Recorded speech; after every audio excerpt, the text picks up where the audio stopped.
Welcome to Pro Football First 50 Years, where we take the past and we bring it back to life. Now, I'm strictly talking the first 50 years here, 1920 to 1970, and especially if you're going to go back to like the 20s or the 30s and check out a football game or so. You can go online and find a box score, obviously, who won, who lost, who scored a touchdown, how far a field goal was, what the attendance was, where the game was played at. You might be able to find starting lineups for each team, but exactly what happened during the game. Well, thanks to old newspaper articles, we get to take a little bit of a deeper dive into each and every game during the first 50 years of professional football. Now, a little news flash here for you. Ain't no fancy videos here, nothing like that. All there is you and me for the next 30 to 60 minutes.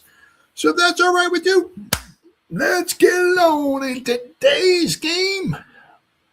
A rematch. Something's got to give. The Philadelphia Eagles at the New York Giants. Finally, I'm going to show you this in it. Finally, if my math is correct, 10 weeks, the Giants finally get to play a game at home. Holy cow, Batman. We're going to Yankee Stadium, October 18th, 1959. Now, this was a rematch 2 weeks prior. The Giants went to Franklin Field to play the Eagles and got the snot kicked out of them. I mean, the Eagles scored every way. They scored a defensive touchdown. They ran a punt back for a touchdown. If the guy didn't trip in a hole or something like that and fall down at the 2-yard line and get tackled there, the guy would have ran a kickoff back for a touchdown. Heck, the Eagles even scored touchdowns on offense. Imagine that. Tommy McDonald had 4 touchdowns. I mean, the Eagles killed the Giants 49-21. The Eagles scored, the 49 points that the Eagles scored was almost 30% of the Giants' total points they gave up on defense in one game. They gave up the fewest points in the NFL in 1959. They had the best record in the NFL in 1959. Let's take a little look here. I got to get going here. I'm busy, so I'm going to make this video about 13 minutes. No, I'm just kidding. I got a lot of coverage on this game here. All right, so let's. But I mean, the Giants. I mean, they gave up 49 points to the Eagles, and the next 6 games combined, the Giants' defense gave up 49 points. See right here, the 49 points. Give up. Then after that, they gave up 6. They gave up 7. They gave up 16. They gave up 3. They gave up 3. They gave up 14. So, Giants defense was real. Not so much when they played the Eagles in Franklin Field on October 4th. I mean, it wasn't pretty. So the Giants, it was a rematch. The Giants, if you look here, the Rams were supposed to be pretty good. They were one of the worst teams in the NFL. Wound up being that in 1959. But, if you'll see here, and actually, the Eagles were maybe not supposed to be so good because they won 2 games in 1958, but they had a heck of a season. Let me tell you what, the Eagles finished 7-5. You go from 2 wins one year to 7 wins the next, and then the following season you win the championship. A fantastic season for the Eagles. So it wound up being, the Giants had a very difficult schedule early on. They said the Rams were supposed to be good. They weren't. But they had to play the Eagles, the Browns, and then the Eagles again. The Eagles and the Browns both finished at 7-5 in second place in the Eastern Division. As I said, the Giants wound up 10-2. So they wound up winning going away. But the Eagles actually had a chance the last couple of weeks of the season. It just was not meant to be. But if you look here, I said, because obviously the Giants are sharing Yankee Stadium with the Yankees. So the Giants, didn't play in Yankee Stadium any games when they were out there chewing up the field because, the Yankees were going the World Series left and right. So they want to make sure that pretty much, I guess, the regular season was over with. The World Series would be over with before the Giants were allowed to play a game in Yankee Stadium. So you'll see here, their first 6 games, all, exhibition games, all, nothing, no Yankee Stadium. Then they played out in the Memorial Coliseum against the Rams. Then they played in Franklin Field against the Eagles. Then the week before this, they played Cleveland Stadium against the Browns. Finally, more than half. The season started in middle of August. 2 months later, they finally got to play a game at home, October 18th. But I mean, the one good thing about this is for the Giants is that since there's only a 12-game schedule, they already played 3 games. They got 9 games left in the season. 6 of them were at home, so big advantage for the Giants. Now, if we look here for the Eagles,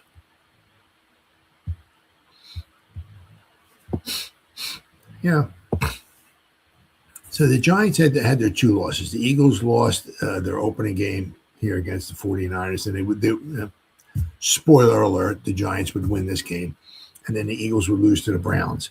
But going into the last 3 weeks of the season, the Eagles had 3 losses. The Giants only had 2. So if the Eagles can continue to win, and the Giants maybe stumble one time, and the Eagles and the Giants could both finish with just 3 losses, they'd have to have a playoff game to see who would go to the championship game. But as you'll see here, they would play the Pittsburgh Steelers, and then they would wind up losing. So that would give them their 4th loss. They still had an outside chance if the Eagles could win the final 2 games of the season, which didn't happen, and if the Giants would lose their final 2 games of the season, they would have the same record, and they would have a playoff game to see who would go to the championship. But that didn't happen either. But regardless of the fact, the being 7-5, let me show you, right? 1959, right? 7-5. I mean, go back to the previous season. Buck Shaw, good coach, very good coach. Eagles in 58 with 2-9-1. So you got Buck Shaw.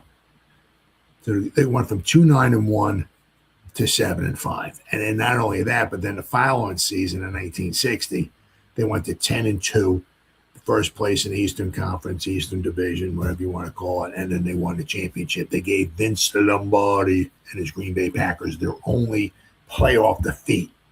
Vince Lombardi was in 10 postseason games. He won 9. The 1960 championship game was Vince Lombardi's only defeat, 17-13 at Franklin Field. So, the Eagles wound up being a very, very good team in 1959. But as we see, right, finally get to play a game Yankee Stadium. So that's all right. Let's go here. Let's go to Yankee Stadium. Let's go over this kind of quickly. Let's go a little Wikipedia action here. Yankee Stadium, the old Yankee Stadium, because there was the old Yankee Stadium. Then there was the new Yankee Stadium. Well, this is the Giants are playing in the old Yankee, the original Yankee Stadium. Giants never played in the newer version, shall we say.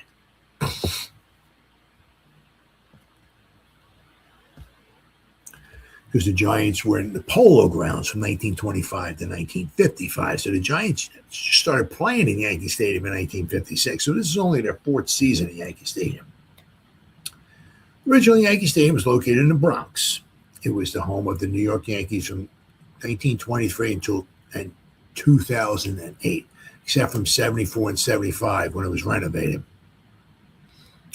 It hosted 6,581 Yankee regular season home games during its 85-year history. Wow, man. It was also home to the New York Giants in the National Football League.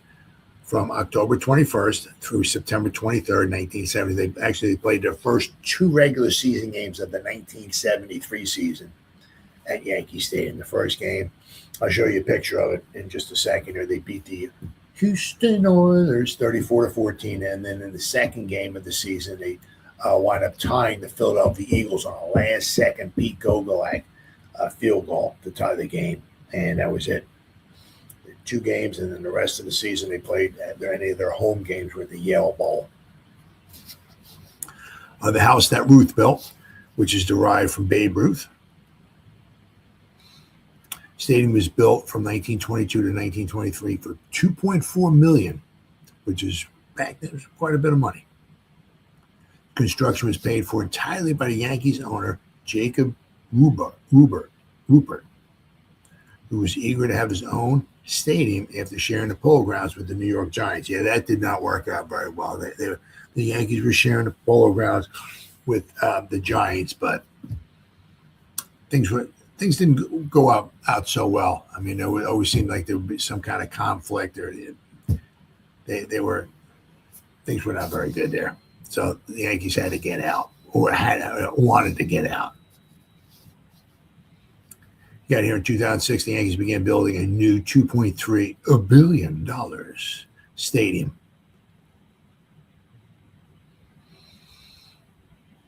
The Yankees had played at the Polo Grounds in Upper Manhattan since 1913, sharing the venue with the Giants. However, relationships between the two teams were rocky, with the Giants harboring resentment toward the Yankees.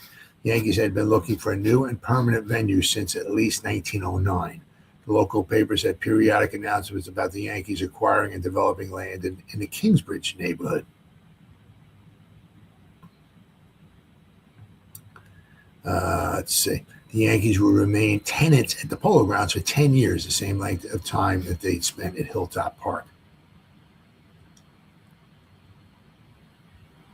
The 1920 season, the Yankees acquired their star slugger Babe Ruth from the Red Sox.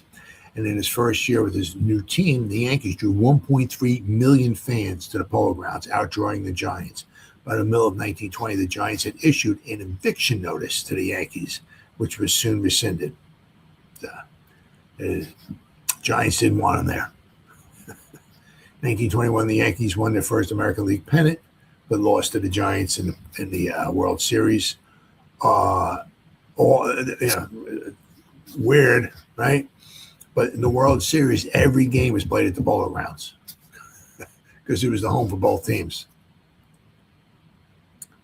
Let's see. Yeah, there was so many things. Obviously that went on there. And the Yankees' first game was in Yankee Stadium was April 18th against the Red Sox. I mean, but there was just so many things that so many players. It was just that went through there. In this 1974 and 75 renovations. But I mean, boxing, just absolutely unbelievable. Then you got the demolition picture up over here in February 2010. Then you got the remains of the original stadium, middle left, next to the new Yankee Stadium. So right here, there's the remains, right? And there's the new Yankee Stadium. It's just kind of weird because, you'd think, Fenway Park's still around, Wrigley Field's still around, But you see that,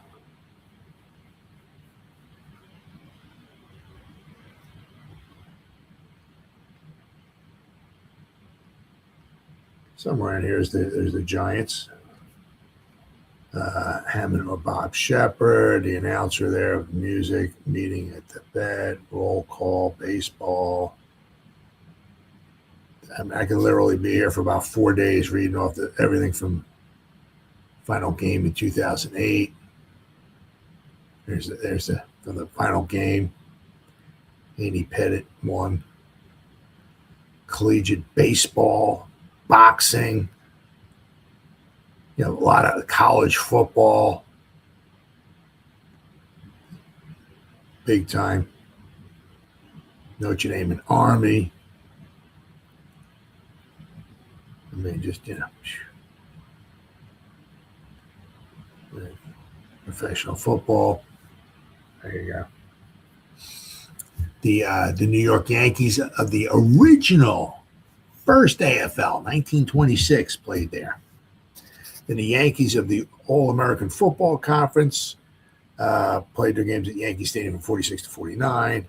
The 47A All-American Football Conference Championship game was held at Yankee Stadium. The Giants of the NFL played their home games at Yankee Stadium from 56 to 73. The greatest, what they call the greatest game ever played. It was a little sloppy. I mean, there's also soccer been there. Just, what hasn't been there? It's just absolutely amazing place. At least, if it's not the original one, they knocked it down, they rebuilt it, and it's still called Yankee Stadium. So it's not the original one, but it still has the name. So which is nice. It's not the Yankee Pizza Hut Dorito Chuck E. Cheese Stadium or something like that. It's Yankee Stadium. I like that. All right, so we got some pictures here. I'll show you. Picture of their second to last game the Giants played is against the Houston Oilers, Week 1 of the 1973 season. Ron Johnson running.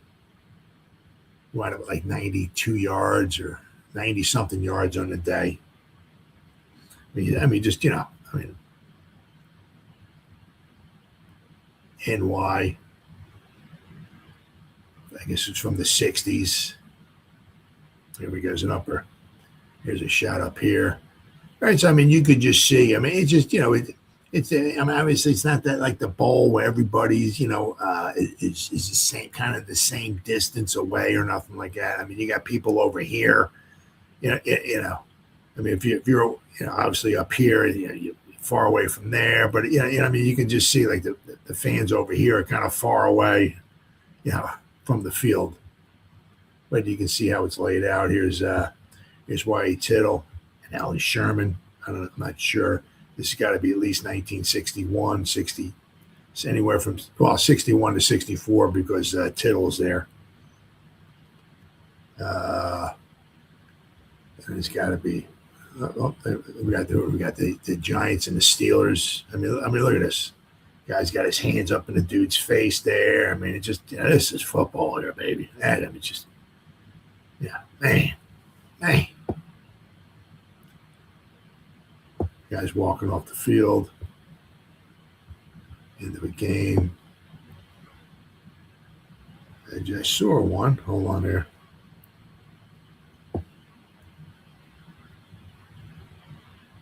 I saw one of the 62. Here we go. Here's the 62 championship game. And this is one of the reasons. I mean, the Packers would have won, but this is one of the reasons why the Giants were really hindered. Because the Packers relied on a passing game, but the Packers were a running team in 1962. The Giants were more of a passing team with Y.E. Tittle. And it was, the temperature was 13 degrees and it was wind gusts up to 40 miles an hour. And you see right here, it being blown everywhere. You couldn't throw the ball there. And Y.E. Tittle really suffered big time, and so did the Giants offense. So, but it is what it is. Let's see this here. Okay, this looks like the Eagles, right? I'm going to say the Eagles. Just trying to, it is what it is. I was just trying to see if I can find a picture of the, oh, here we go. This is probably the game tying field goal, maybe.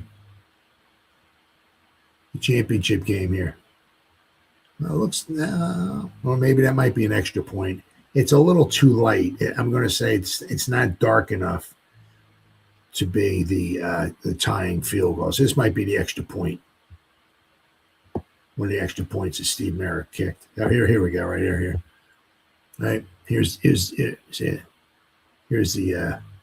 Look how low. Look how short the goalposts are. Isn't that crazy? This is the field goal. Myra here just kicked the field goal. Good descent to make it 17-17. And, of course, here is the very famous winning touchdown in the game. But just, fantastic stadium. I'm so glad it's still around in one way. Not the original one, but it is what it is. But when I grew up, that's the Giants were Yankee Stadium. So that's where my heart is, Yankee Stadium. I mean, after 1973, the Giants started playing at the Yale Bowl, 73 and 74. 75, they shared Shea Stadium with the Jets. Finally, in 76, the Giants had their own home stadium. Of course, they started the season 0-7. So there were some brutal times for the Giants. But 1959 for the Giants was very, very successful. Win it, the division once again. They would go back to the championship. Unfortunately, they would once again lose to the Colts, but very successful time. The 1959 season was, that era for the Giants was, the Giants went from 56 to 63. The Giants went to 6 championship games. Very good time to be a Giant fan. And 59 was a good year for the Eagles too. No doubt about it. So let's get rocking along. I got a little bit of pregame here, and then we'll dive right into the game action. All right, so we guys, a Philadelphia Inquirer. Yep. October 18th, 1959 edition of the Philadelphia Inquirer. And you know, it says what it is. Giants have revenge. Dun, dun, dun, dun. After the butt whooping that they took 2 weeks prior to the Eagles. Giants seek revenge on the Eagles and Tommy McDonald. Tommy McDonald outscored the Giants. He's 4 touchdowns. So if you add the extra points in there, right, which he didn't kick, but right, he scored the 20. He was responsible for 28 points. The Giants only scored 21. Tommy McDonald, the swift pass-catching magician, will be very much on the spot when the Eagles tangle with the Giants in first-place National Football League battle that will be televised locally. WCAU-TV, Channel 10, from Yankee Stadium at 2:05 Sunday afternoon. The 5'10" former Oklahoma All-American will be the target of Giant defenses since he's caused them more trouble than any other single individual this season and last. A year ago, he beat the Giants with a last-minute touchdown pass and run, played a cover 91 yards, and 2 weeks ago he scored 4 TDs, 3 on passes to spark his starting 49-21 rout of the 58 Eastern Champions, and the other one he scored was an 81-yard punt return. Yeah, I mean, you get that dude in the open field, you're in trouble.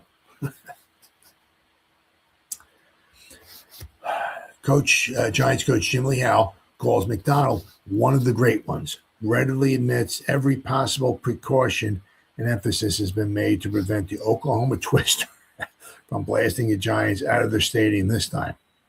Howell claims his players underestimated Norm Van Brocklin and McDonald in the first meeting, and from the misjudgment came a whole flock of technical mistakes. Our key players just weren't ready, he explained last week, and we couldn't stem the tide. Jim Patton, whom we rate the best pass defender in football, wasn't able to play, and things went from bad to worse. Yeah, Jim Patton was not playing for the Giants, and that really hurt because the Eagles scored on a plethora of touchdown passes. So Patton not being there really hurt the Giants. Howell is counting on better teamwork in the secondary since Patton will be at his usual safety position. He thinks Patton will be able to give Lyndon Crow the help. Now here's the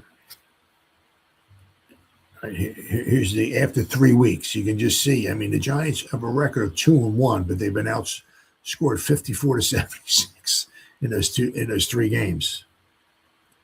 But they've got 52 first downs. They have more rushing yards than the Eagles, and somehow they even have more passing yards than the Eagles. They both completed 49 passes, but the Giants did it on fewer throws.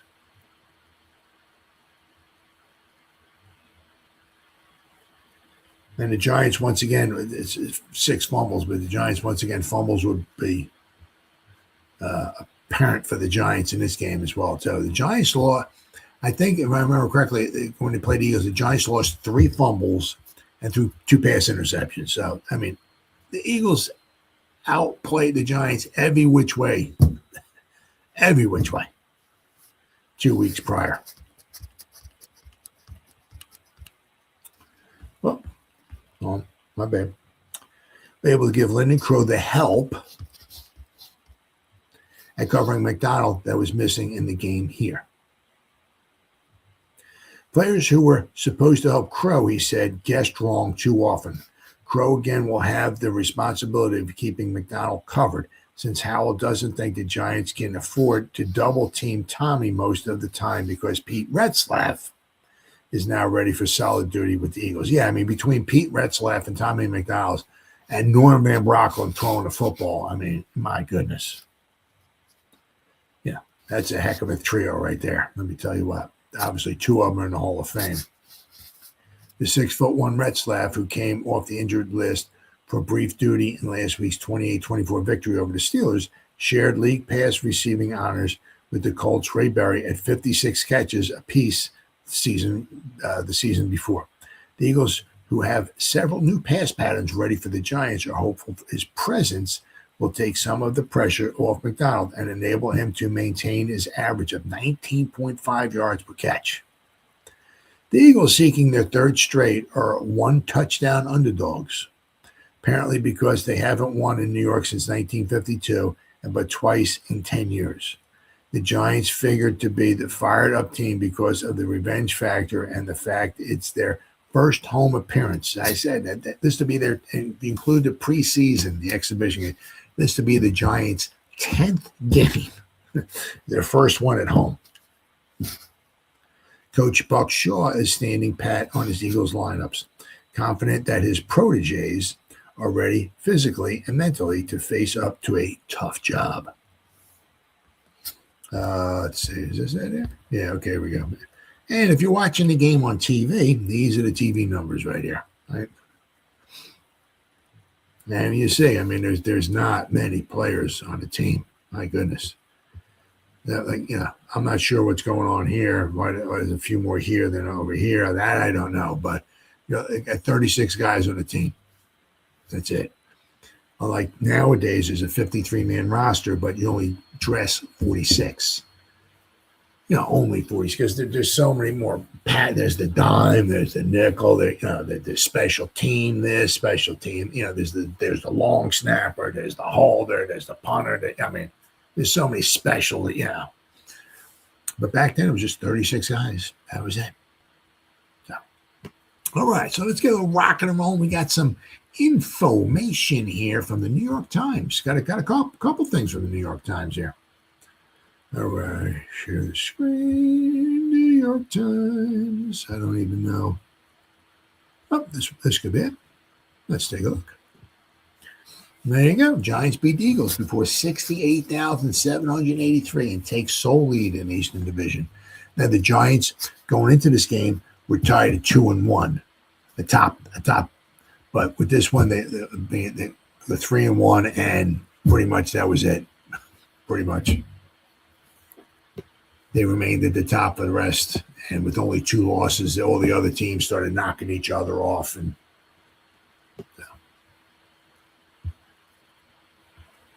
in this case, the cream rise to the top, and they won. They stayed there. But the Giants would be very good till 1963, and then oh my goodness,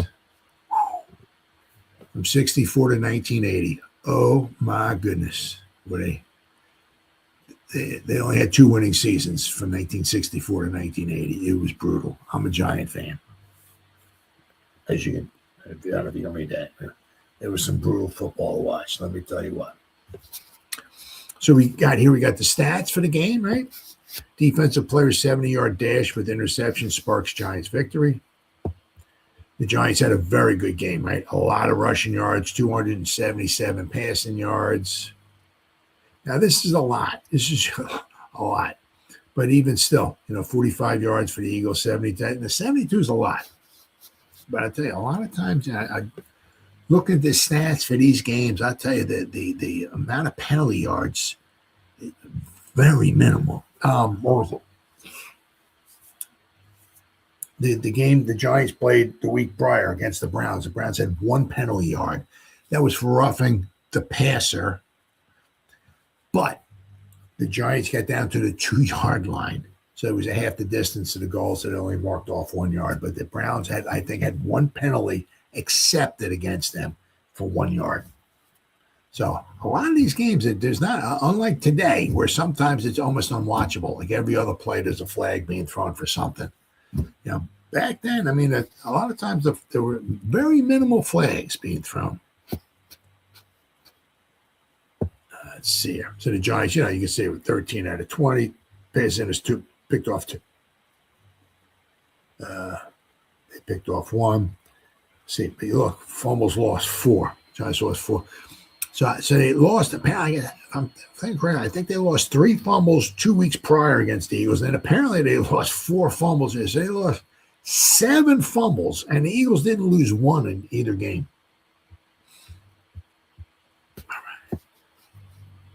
No home opener, and this was their 35th ever, was so successful for the New York Football Giants in so many ways as was yesterday's at Yankee Stadium.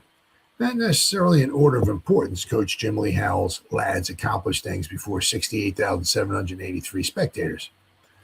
Overwhelmed the Eagles 24-7, gained the exclusive rights to first place in the Eastern Conference of the National Football League, unveiled a new quarterback. That'd be George Shaw, who they traded for from the Baltimore Colts. To a professional team, customers are just about as important as talented performers. The Giants, in avenging the 49-21 setback by the Eagles at Philadelphia 2 weeks prior, had plenty of both. The players performed notably for the fans and the huge crowd, the second largest in the club's history. 71,163 saw the Giants and the Colts here last November 9th. Cheerleaders not needed. The spectators did not need too much urging from the newly organized group of 10 girl cheerleaders. Applause was plentiful for Chuck Connolly, who's 38 and still going strong as a quick-thinking, accurate passing quarterback.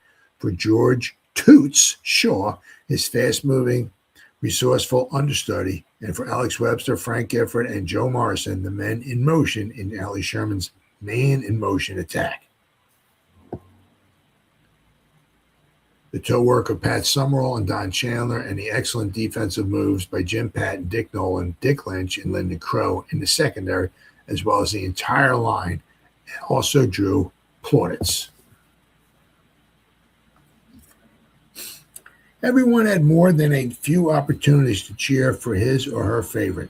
However, the biggest hand of the sun-shiny afternoon went to Harlan Safari, one of Tom Landry's industrious linebackers. One play by Safari changed the game's complexion, brought the Giants back from an early 7-0 deficit, and sent the defending Eastern champions on their way. Safari, a 6-foot, 214-pounder in his 7th year in the league, as a college end at Washington State, he had scored on occasion, but until yesterday, in some 80 contests as a professional, Safari never had accounted for a tally. Yesterday, though, Safari fashioned a touchdown on a 0-yard run. No. 70-yard. Should be a 7 there, I guess. Following was interception of a pass, which Philadelphia's Norm Van Brocklin aimed for Clarence Peaks. The trouble was that Safari, playing Peaks what he later described as tight, got in front of the intended receiver, leaped perfectly, made the interception, got what little he needed in the way of blocks, and went all the way. Fumbles trouble Giants. As I said, this is the second time they played the Eagles. They lost 7 fumbles in 2 games. Then they had a couple passes picked off, so they had at least 10 or 11 turnovers in the 2 games against the Eagles. That play, Howell later agreed, was the day's key, the turning point. The Eagles, despite Van Brocklin's tireless efforts and the bone-crushing work of the Eagles' defensive line, rarely threatened thereafter. Most of the danger to the Giants' cause bobbed up as a result of fumbles. Safari's touchdown and Summerall's conversion nullified the touchdown by Billy Barnes had made on a 2-foot plunge, followed by Bobby Walston's placement earlier in the opening quarter. Most of the remaining time saw the Giants doing the attacking.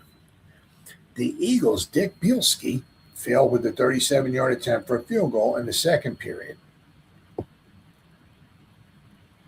Only once in the third and once in the fourth period did the Eagles manage to cross midfield. Well, on the other hand, the Giants got considerable mileage from all their athletes. Webster doing his best running in a couple of seasons, dashed 16 yards to a touchdown at 10:14 in the second, and Summerall converted 4.5 minutes later. Summerall booted a 32-yard field goal. Shaw, inquirer from the Baltimore Colts, made his debut at home in the third period and won the fancy of the crowd. the coaches, and the experts. The quarterback was sharp. He moved the club well and subsequently fired a 13-yard touchdown aerial to Bob Schnelker. Summerall would convert.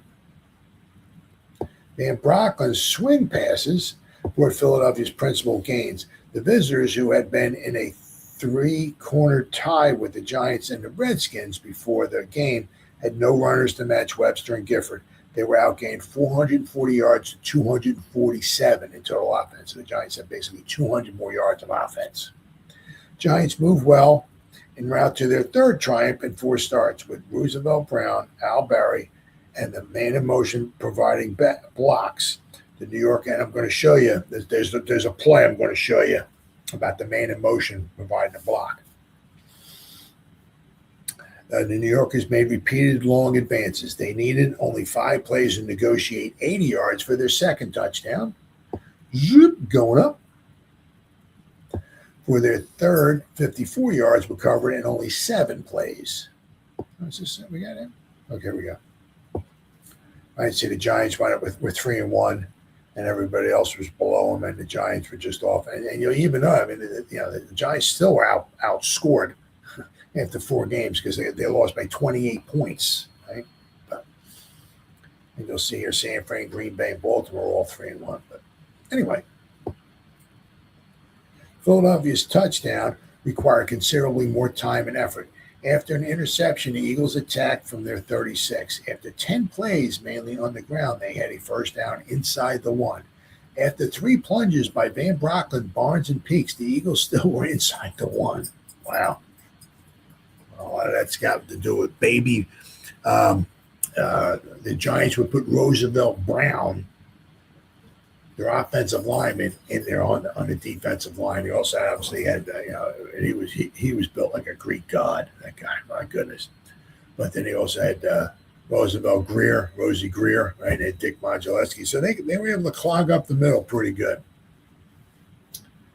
After 3 punches, all right, the Eagles still inside the 1, but probably a couple of inches behind the spot at which they had been originally. On 4th down, Barnes plunged over, although the Giants argued that Barnes had not made it.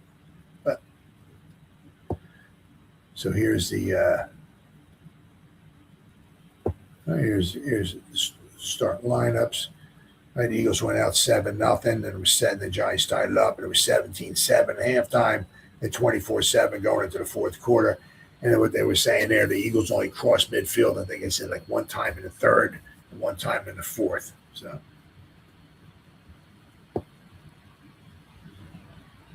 all right. So let's see here.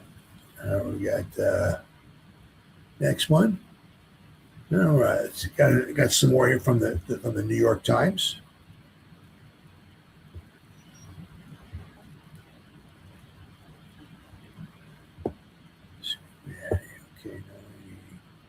All right. Here's a nice picture. This one here. This shows you, right? Here's Alex Webster getting outside, getting on a nice run. Plays the thing. Alex Webster on his way to the Giants' second touchdown yesterday against the Eagles. Al Barry blocks out Lee Riley, right? Inset diagram shows how Webster took the handoff and the man in motion play. Here we go.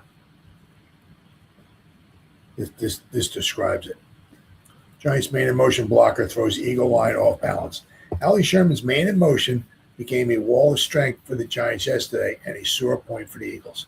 Sherman, the director of the Giants offense, had paraded the moving back in 3 previous league games, but always as a pass receiver, ball carrier, or deceiver, never exclusively as a blocker. Used for interference, the man in motion paved the way for the Giants' second and winning touchdown and opened up one side of the Eagle line at times so that the Giants had a choice of plays on the motion side. Gifford starts moving in motion. Alex Webster and Frank Gifford share the man in motion role. Gifford when the motion was from the left side and Webster when it was on the right side. In the play illustrated above, Gifford was the man in motion because it was on the left side. Webster was the ball carrier. Webster went for 16 yards and 6 points. Before Connolly, the Giant quarterback, got the snap from center, Gifford began moving from his wide flanking position toward the Giants' left end. At the snap, he cut to his left. Two Eagle defensive backs who covered Gifford when he was wide and moved in with him when he was in motion were intent on seeing that he didn't catch a pass down the left side, but Gifford never got much beyond the line of scrimmage. On cutting to his left, Gifford went straight for the Eagles' right linebacker, blocked him, and helped make room for Webster's sweep around the Giants' left end. While Gifford was doing his job, Webster was taking a handoff from Connolly and following the interference to the left. Sherman explained Mel Triplett then went to fill the gap in the Eagle backfield, and Al Barry and Darrell Dess, our guards, led the way downfield for Webster. Barry threw the key downfield block on the touchdown play shown, giving Webster easy sailing for the last 10 yards. The new blocking assignment for Gifford pleased him. As Sherman said, it's tough to have a 200-pound halfback run into block a 230-pound or 240-pound linebacker, but when Gifford hit him this way, the linebacker wasn't expecting him, and that made it easy for Gifford. Well, because he's in motion, so at the snap he's already in motion. So he's to come in and going for a block, he has some momentum build up, as I'll show you in just a second here. Gifford said it was a good angle to hit him. The man never saw me during the first half of the game. He was paying attention to our left end, the man opposite the linebacker. So when I went into him, he wasn't charging me. So made it easier to hit him. Then when the linebacker started looking at me and paying attention to my charge, we just ran Alex off left tackle. When the defensive man gave heed to Gifford in motion, it meant Gifford would draw him from the position where he could stop an off-tackle slant. By some, the man in motion was dubbed a flying wing. Sherman was asked how the name suited him. Flying wing? Heck, he's a man in motion to me, and a darn good one, said Sherman. A publicity man's killjoy. Now here we go up here. Right. So here's Gifford. Right. And the Giants basically had three running backs in the game. They had Triplett, fullback, Webster, and Gifford, like two halfbacks. These guys, they said sometimes Webster would be out over here and Gifford would be out over here. You know what I mean? But when the play was going this way, Gifford was coming out here. He'd run in here, and this was apparently Schnelker was there, right? And so he was coming in motion, right? And at the snap of the ball, he would run. His eye, I guess, was like in the backfield or whatever. So as Gifford's got motion, he comes in and takes him out. The two guards pulling for the Giants. He comes here and kicks out here. And Barry, he was the one, I think, that let, so Webster comes here. Triplett comes out here and does some blocking, but Webster catches the ball. And since the outside, apparently, Triplett comes in here and starts running out here and starts drawing these guys away. Right? And then you got a guard out in front here, and you got Webster following the guard, and the outside here is sealed. So that's where Webster right here was able to take the last like 10 yards. There was nobody near him. That's the Giants, because obviously the year before that, Ollie Sherman was on the team. He came back in 1957, but obviously Vince Lombardi was in charge of the offense end, so they didn't have there wasn't like this man in motion kind of offense going on. All right, so then we got another one here from the New York Times. There we go.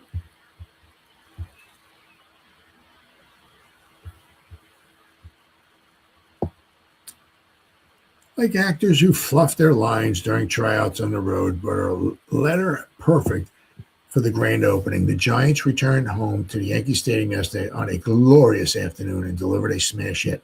Only in the early minutes were there uncertainties. That's when the Philadelphia Eagles, the villains in the East, whirled off to a 7-0 lead. With due respect to the dramatic varieties. However, this merely heightened the suspense. It gave much more impact to the rally by the Mara Marauders as they foiled the Heavies and strolled off with a spectacular 24-7 victory. A huge crowd of 68,783 applauded furiously for the equivalent of the countless curtain calls. This was a rough, brutal, bruising game, and we're going to show you. I said I got some. There was hard to believe. I know there was actual fisticuffs on the field. Whew, imagine that during a football game. Imagine that between the Eagles and the Giants. Hard to believe, because there was the Giant player who was an Eagle prior, had been an Eagle prior, started some BS with the Eagles. Apparently some possible cheap shots by the Giant player, but I guess he was trying to get back at his Eagle players. I don't know. This was a rough, brutal, bruising game. The line play was tremendous on both sides. Occasionally, the enthusiasm got so completely out of hand that the operatives rashly tried to put the slug on each other. No damage was done, though. It was such a warm, lovely, and delightful afternoon that the officials excused all of them as boyish pranks and exacted no banishments. So nobody got kicked out of the game. That wouldn't happen today. Giants staged a superlative performance, getting better as they went along. They executed their plays smartly and crisply on the offense and were deadly, at least after the opening minutes on defense. Not only did they, again, have the veteran trooper, Charlie Connolly, as their leading man, but they also presented an attractive juvenile who will someday be ready to handle the top role. No, he's George Shaw, an understudy imported from Baltimore. He's a good backup quarterback, but he's after Charlie Connolly rides off into the sunset, we will have Y.A. Tittle. So, but anyway, fine performances were given by such supporting actors as Frank Gifford, Alex Webster, Rosie Brown, Sam Huff, and all the rest. The settings were tastefully arranged by Dan Topping. Orchestration was by Jack Mara and Jim Lee Howe. The distinguished playwright supplied a stunning script. This show can't miss. It is due for a long run. The fanciest bit of emoting all day perhaps occurred in the last act. Shaw was trapped in one corner of the stage. A villainous eagle of mountainous size held him by one sleeve. With a gesture that brought down the house, Shaw used his free arm to throw a 46-yard pass to Gifford, who fancied it up even more with a one-handed catch. This was one of the high spots of the production. There were moments of rudeness, however, not ordinarily seen in a show of this nature. Jimmy Patton, calling for a fair catch, was hit hard by Jerry Wilson. Andy Robustelli was apprehended crashing into the kicker, and so was Tom Catlin. Tom Scott tried to slug Joe Robb of the Eagles, and Chuck Bednarik tried to caress the handsome kisser of Sam Huff with his fist. The most indecorous move, unquestionably, was when Chuck Weber deliberately ground an elbow into Webster's damaged ribs.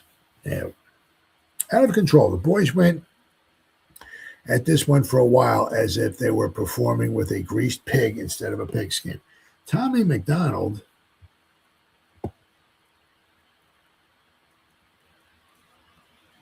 here's a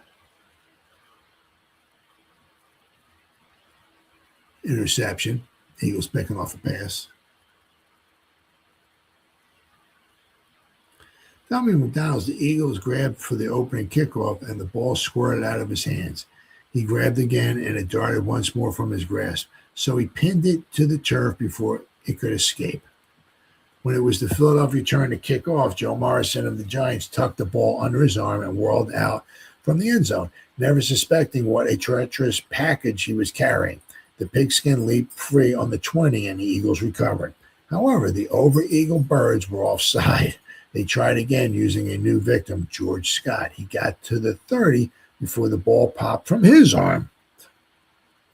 The two Giant rookies were a couple of green peas. The slippery football even tricked an old-timer, Gifford. The All-American boy caught a pass from Connolly for a handsome gain, only to lose it on a fumble. A quick whistle saved him. A few minutes later, the pigskin squirmed free and was scampering derisively away from when a eagle trapped it. Button, who got the button? Sometimes it was difficult to tell. After 5 minutes of play, the Mara Marauders had the ball for only 2 scrimmage plays, but they were no worse than a 7-7 tie. No one had told Harlan Sweet Safari how slippery the ball was. Not knowing any better, he nonchalantly plucked one of Norm Van Brocklin's passes off the left ear of Clarence Peaks, the intended receiver, and rumbled 70 yards down the sidelines for a touchdown. When Pat Summerall converted, the count was tied. But then the Giants settled down. Once they discovered how easy it was to score, they went at it with artful determination. First Connolly and then Shaw mixed the plays deceptively, striking along both ground and air. They won going away. It should not be forgotten that these are the same performers who gave a different show in Philadelphia a fortnight ago. The Eagles won that one 49-21. They didn't know their lines a fraction so well this time. All right, so now what do we got here? Now we got the Philadelphia Inquirer. Got a couple articles here from the Philadelphia Inquirer. So let's go to the October 19th, 1959 edition of the Philadelphia Inquirer. Find it here. There we go. Philadelphia Inquirer. Where are we at here?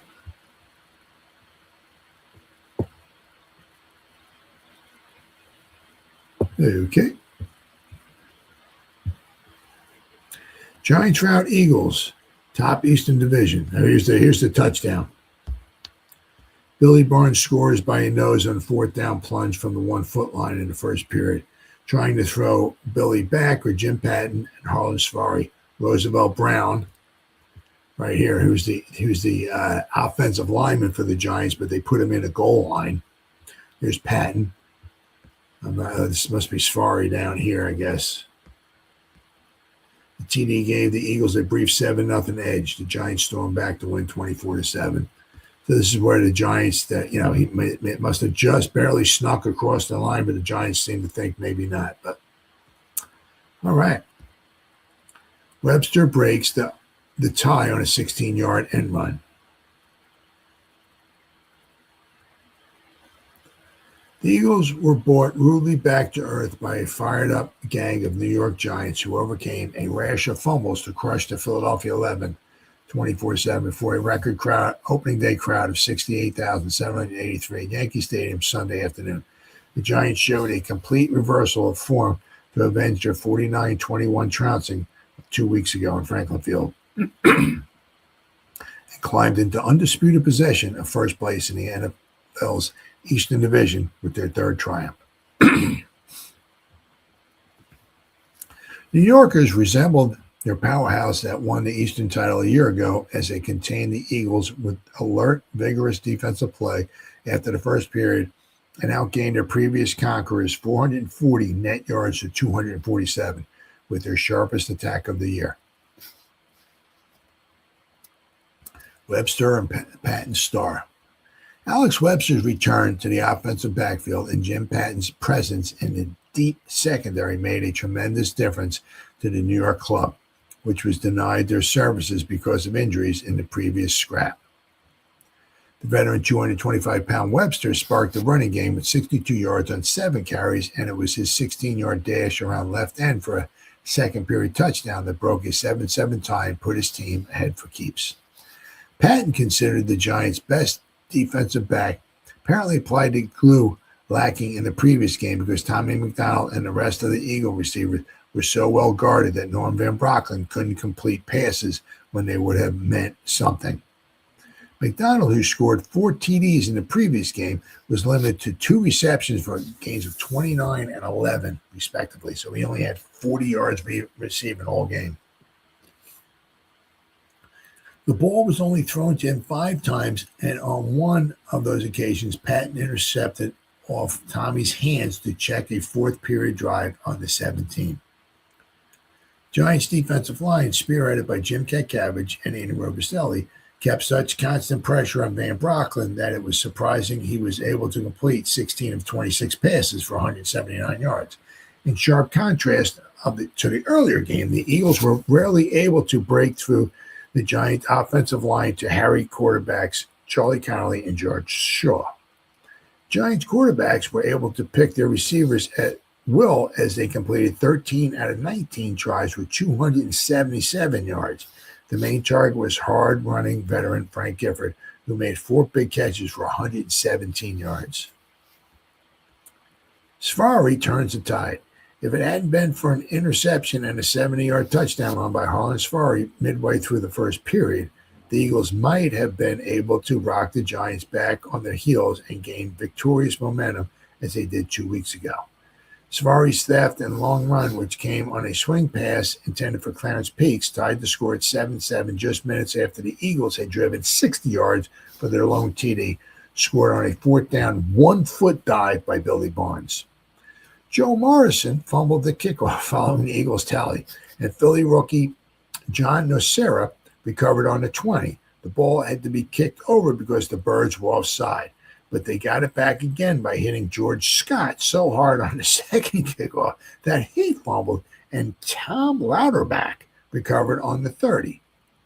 On the second play, Van Brockman tried an ill-fated pass to Peaks.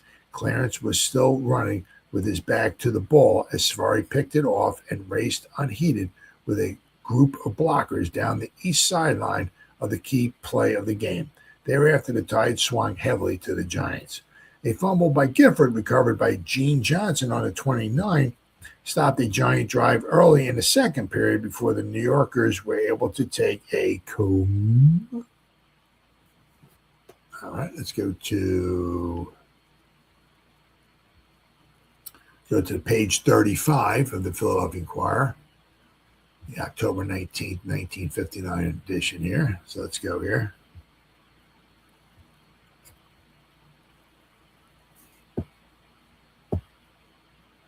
All right. The Giants were able to take complete charge on Webster's TD sprint. They capped an 80-yard 5-play drive at 10 minutes and 14 seconds of the second period. This drive stemmed from a missed field goal try from the 37 by Dick Bielski. The Eagles needed but a half yard on 4th down on the 30, and press box second guessers thought they just might have been able to stay in contention had they gone for the yardage instead of trying for the field goal. Pat Summerall kicked a 32-yard field goal in the last 4 seconds of the half to boost the Giants' edge to 17-7 at the intermission. The Eagles, who haven't won here since 1952, stopped a 64-yard drive by the Giants after the second half kickoff on the 4, twice holding for no gain when New York needed but a yard for a first down.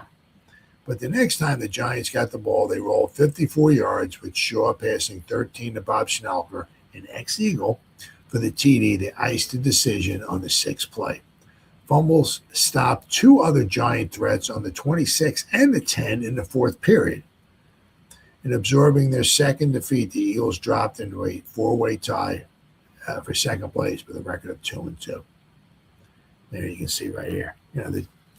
Nobody had a phenomenal game run. I mean, Webster average-wise wasn't bad, but you just see, Frank Gifford, Joe Morrison ran the ball 10 times, Joe Morrison 8, Triplett 6, Webster, so a lot of guys ran the ball.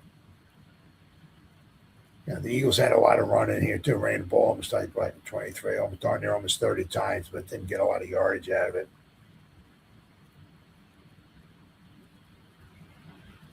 They said McDonald's, he was the one that killed the Giants 2 weeks prior. He only had 2 catches for 40 yards.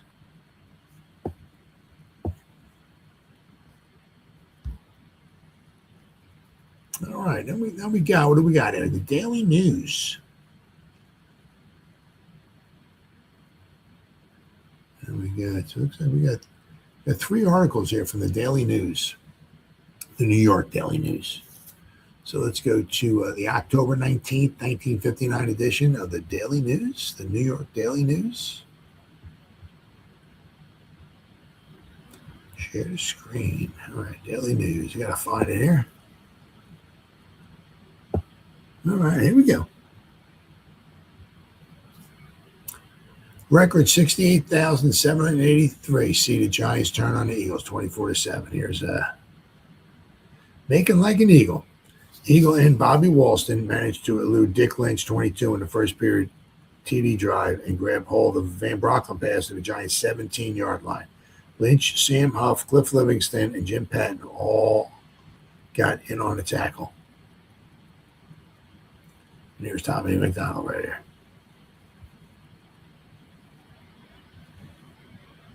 I'm guessing. Maybe that's a 25. But anyway. There's Livingston, there's Patton, right? There's Sam Huff. So, all right. Playing on their home grounds yesterday before the biggest opening day crowd in their history, stacked SRO deep in Yankee Stadium. 68,783 stacked, standing room only deep in Yankee Stadium. Our gridiron Giants brought down the same high-flying Eagles who committed mayhem on them only 2 weeks prior. And their slick showing won them first place in the NFL's Eastern Division. The Eagles scored first in the opening period, but the Giants rebounded for a 24-7 triumph, which churned the old, ballpark into bedlam. What were the changes wrought in the Giants in a fortnight? What enabled them to turn the tables on a club which had clobbered them 49-21? The second largest Giants throng of all time in the stadium rubbed its eyes in wonder, but it savored every moment of a game which belonged to their heroes from that moment late in the first period when linebacker Harlan Safari exploded 70 yards down the sidelines after pilfering a Norm Van Brocklin pass. It isn't easy to explain this complete reversal beyond the standard cliche used in such a situation, that one team was up while the other was down. Giants won because they applied pressure on the man who murdered them last time, Van Brocklin, because Jim Patton was back in action on pass defense, because Tommy McDonald, who beat them for 3 touchdown catches in Philly and knifed them on a long-range punt return, was held to 2 receptions for a grand total of only 40 yards.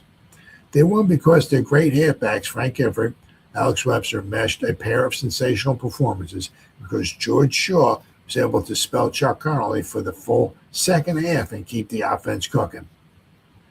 But as the Giants bumbled and fumbled in the early moments, they looked like a team going nowhere on this gorgeous cold afternoon. They got tagged on a holding penalty the first time they put the ball in play and lost it on the third as Connolly's pass to Gifford was picked off by the Eagles' Tom Brookshire on the Philly 39. From there, the Eagles swirled 69 yards for their only tally.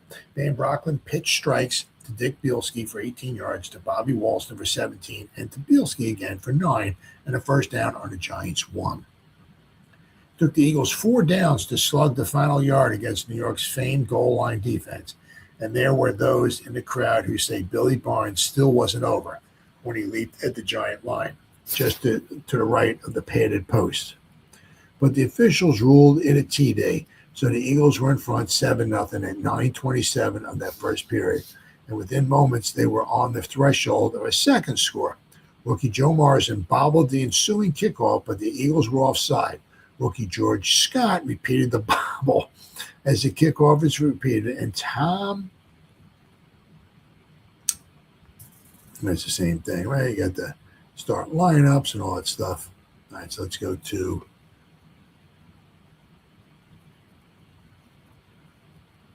all right, let's see, page 267. Let's try this here.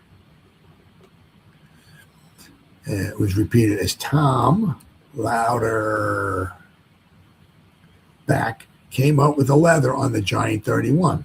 There we go. Gene Johnson, has good hold of the Giants' Bob Schnelker, but it's no use as the wingman is in the end zone with the Shaw's pass during the second period.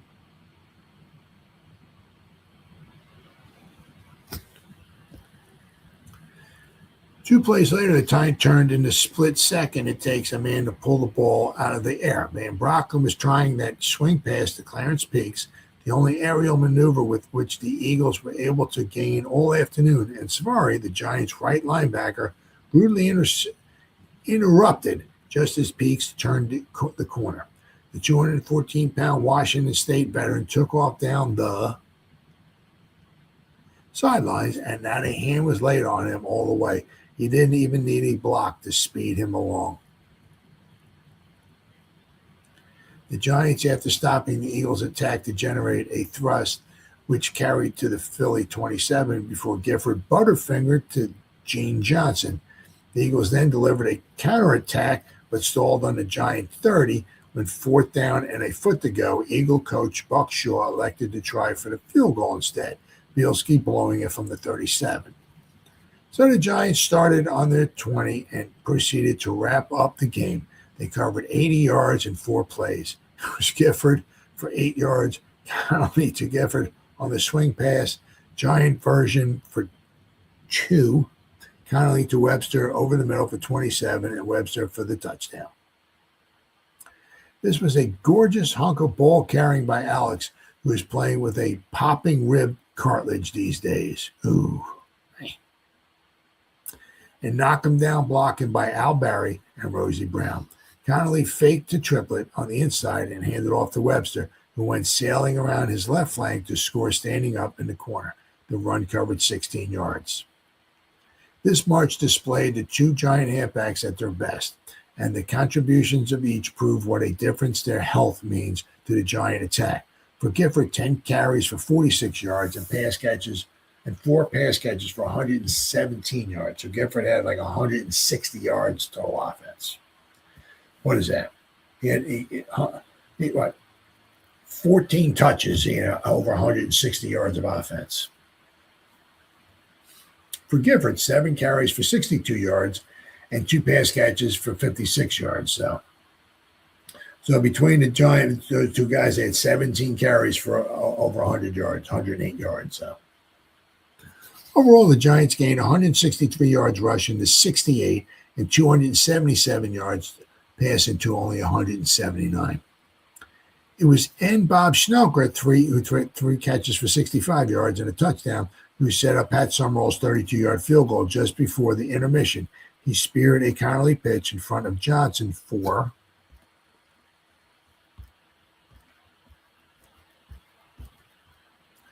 38 yards to the Eagle 26. And when the Philly defense got tough, Pat came in to perform especially. That made it 17-7 at halftime. There was only 1 more touchdown to be registered in the second half, a most unusual turn of events among the pros. Jim Lee Howell had Shaw at the helm, and he engineered 2 stunning drives. The first carried 74 yards and ended on the Eagle 4. The second went 54 yards and was punctuated by Shaw's 12-yard strike to Schnelker, which the end speared on the 1 and took it into the end zone. Featuring the advance was a Shaw to Kyle Rowe pass and a 15-yard burst by Webster on the same play, which got him the touchdown earlier. The flying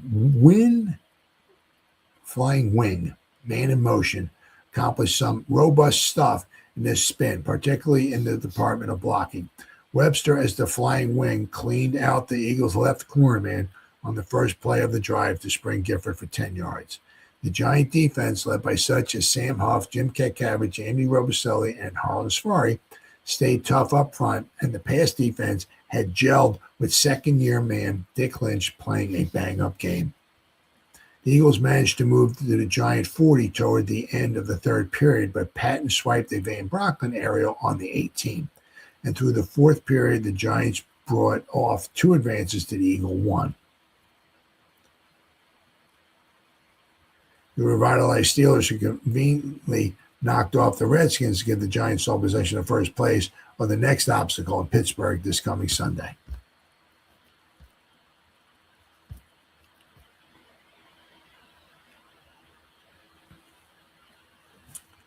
Giants are a slick football team, but there's one item in their repertoire which is too slick. That's the new uniform. Yesterday was the first time they wore royal blue home jerseys, and they helped cause the fumbles, according to Frank Clifford. When George Scott and Joe Marson fumbled successive kickoff after the Eagle touchdown, Coach Jim Lee Howell asked what was wrong. And he said, it's the uniforms, Gifford explained. They're extra slick. They're like an ice or glass, and the ball doesn't stick to them to help you hold it. So before they appear here again on November 1st, the jerseys will be buffed to remove the glossy finish. So that might be one of the reasons why they had all those fumbles. All right, and then we got another one here from the Daily News.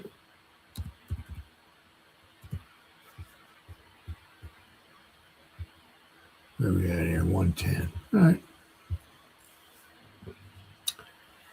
Okay, the big crowd that poured into Yankee Stadium, filling every seat, aisle, and ramp was the story. This great outpouring of fans was so keyed up, so electric with excitement. Its great roar that accompanied Pat Summerall's kickoff seemed to shock Tom McDonald into a rigid statue. The ball squirted out of his hands, and the yell of anticipation that went up rattled windows all over the Bronx. Tommy, however, retrieved the leather, and the Eagles kicked out of danger. So the big game unfolded. Slick running plays, pass interceptions, brilliant kicks, all the panoply of pro football at its best. Dan Topping squeezed through milling fans, and his face, tanned by 4 days of golf at White Sulphur Springs, broke into a grin.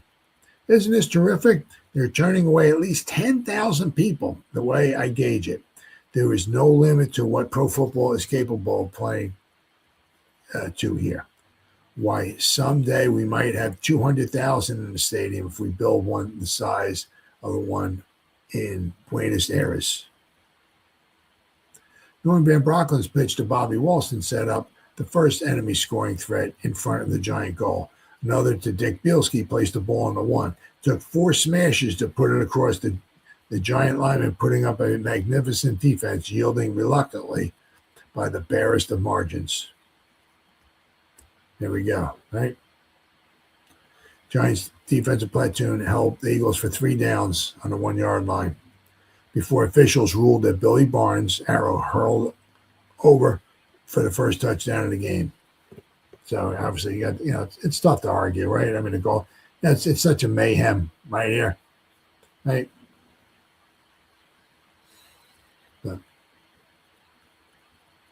So the first touchdown of the home season was official, and the teams were on their way, but in which direction was not immediately discernible. Then the Giants set some sort of record, successive fumbles on a successive kickoffs. Then came Harlan Svari's interception of a Van Brocklin pass, and another roar went up, growing in decibels as Svari passed stripe after stripe on a 70-yard way to a touchdown. Right here in the first 12 minutes of the pulse-pounding play was dramatic proof pro football had all the ingredients necessary to enchant the most demanding patron.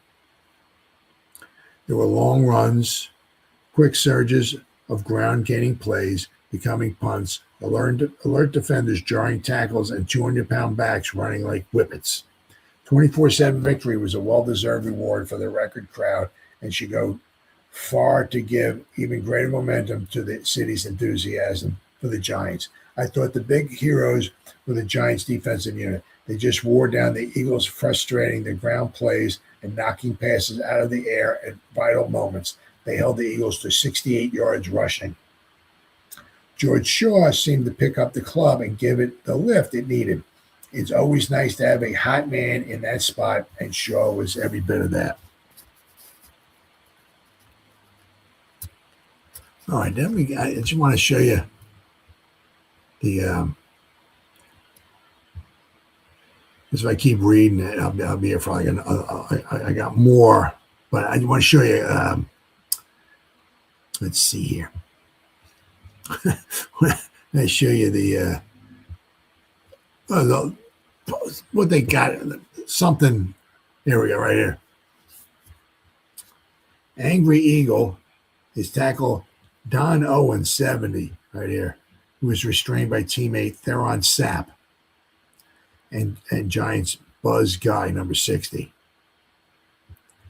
Owens' ire was prompted when ex-Eagle Tom Scott cuffed Eagle rookie Joe Robbs on the chops. Neither offender, Scott, nor offended Robb are pictured.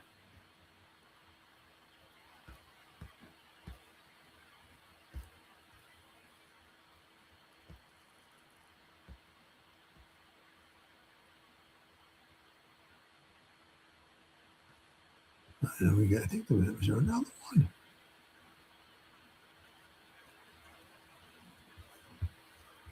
Oh, we got, let's see here.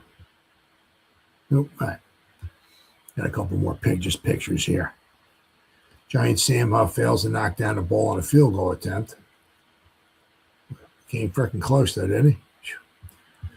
By Eagles Dick Bielski from the 30-yard line at Yankee Stadium, holding for Bielski is Sonny Jurgensen. The ball went wide. He just missed it, right? And then you got here. Here's Sam Huff again. Cliff Livingston. And of course, there's so you got in this picture, you got three people. Two of them are in the Hall of Fame. Sam Huff. And this is the punt. You got the Eagles starting quarterback punting. You got a Hall of Fame middle linebacker rushing the punter. But the quarterback punting. And what's he supposed to do after that? He's supposed to run down and make a tackle. You're going to do that nowadays, paying a guy $800 trillion a game to play quarterback. You're going to have on the punt team and run down and try to make it. Please. But back in the day, that's what it was. Norman Van Brocken gets off a boot from back of his own goal line in the first period. Sam Huff and Cliff Livingston are belated arrivals.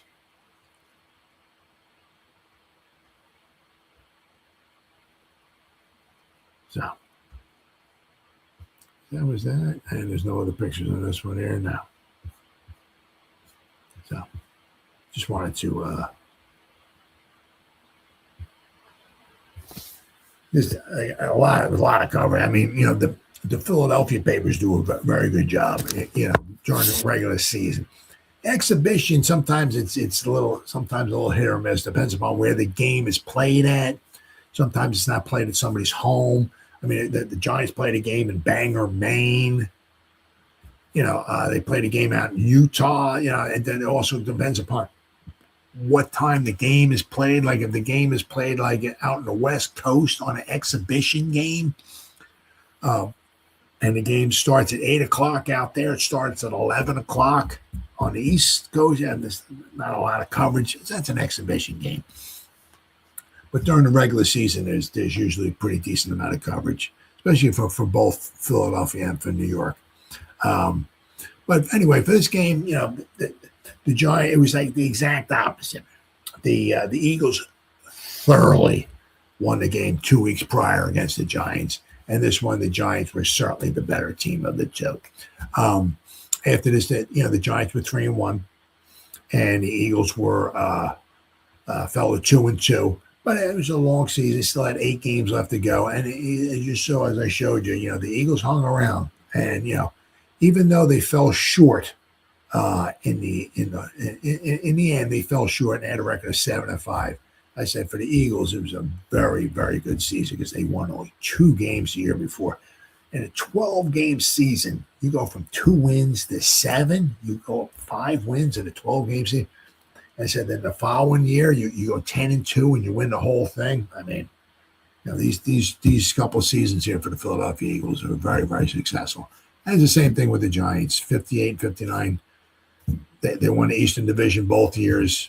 And very, very successful, although they would fall short to the Baltimore Colts both times in the championship. So that's the way it was on this date, October 18th, 1959, as the Philadelphia Eagles would visit the New York Giants, Yankee Stadium, in pro football, first 50 years. Thanks for watching. I'll see you next time.